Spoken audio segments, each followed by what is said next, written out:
Now, Pittsburgh's best sports show is about to begin. Call us or tweet us.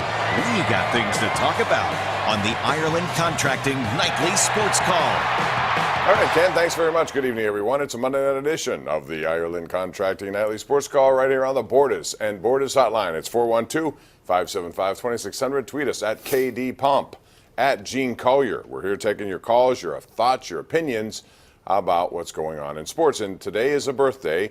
It's the 27th birthday for Le'Veon Bell, who tomorrow may get a gift.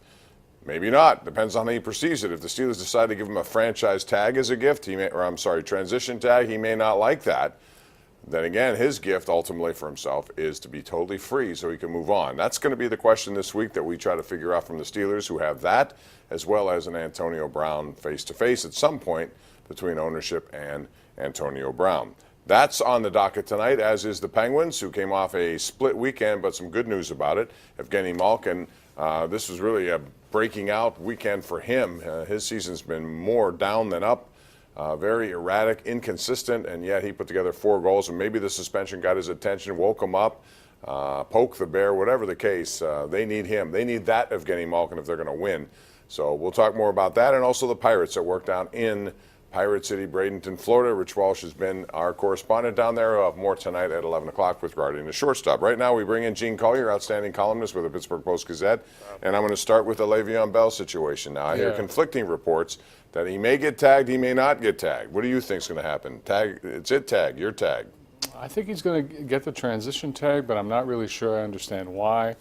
I don't really understand the transition tag and all of its ramifications. I'm just glad we get to talk about him for another couple more days, Bob. Yes. If he does get tagged, you got to wonder what the Steelers are thinking of. If it's a trade, potentially, there could be a lot of problems with that because the CBA and the Players Union may say, wait a minute, the spirit of this rule was either you match the offer or that's it. You don't get to trade him to a team that he didn't agree to a contract with.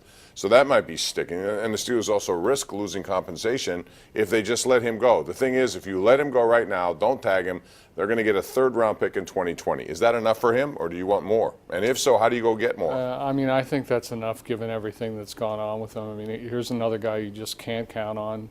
I don't know what. I think most teams take a dim view of that. There's always somebody stupid enough to overlook it. But if I'm the Steelers, I just want to, wash my hands of this relationship. It's been so counterproductive now for 2 years. Speaking of counterproductive, if Antonio Brown is trying really to get out of Pittsburgh, he's going about it the wrong way. He's making it harder for the Steelers to do it. He's making his value that much more difficult for another team to pick up, even though he is best, one of the best, and over the last 6 years, he's been the best in all of the NFL. And that should reflect in what the if the Steelers make a trade for him. It should be a number 1 pick. Some players, who knows?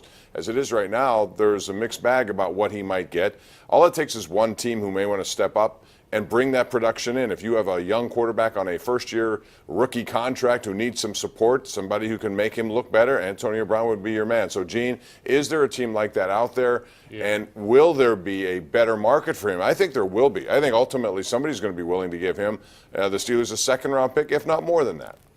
Yeah, the answer to that question is there someone stupid enough to do this? Yes, there's probably a handful of them. But I think if you, in most cases, where journalists have kind of canvassed front office executives league-wide, there are very few that would give you much for Antonio Brown. I think he's worth a 5th or 6th-round pick to somebody else at best. All we're talking about is this so far, but there are other issues the Steelers got to tackle. We'll get involved in some of those when we come back. We'll also talk about the Penguins, your calls, the Pirates, whatever. Call us. This is your place to sound off. 412-575-2600. It is the Ireland Contracting Nightly Sports Call. We're always taking those calls on the Bordas and Bordas Hotline. We're back right after this.